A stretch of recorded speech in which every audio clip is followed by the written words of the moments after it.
I am utilizing the Bit Integrations plugin to establish a connection between these two platforms. Let's go to Bit Integration Dashboard. Create integration.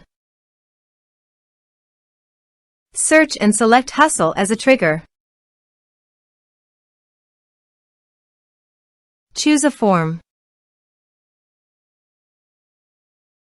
Next. Now select Action. Academy LMS. Connect. Next. Choose an Actions. Choose Course. Here are some advanced features in conditional logic. You can use it for your own requirement. Next. Finish and save it. Go to your Academy LMS dashboard and you can see here I have already enrolled 3 students in the courses. Now go to your other logged-in user. Let's submit a form.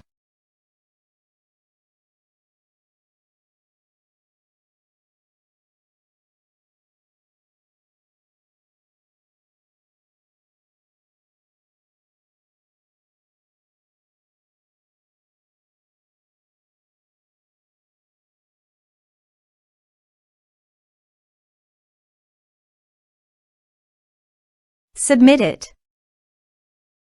Form submitted successfully. Go to your course page and you can see that enrolled successfully here. Now go to your Academy LMS dashboard. And you can see that another student added to the enrolled course. Go to Student. Here you can see the data came successfully in the Academy LMS. Thanks for watching.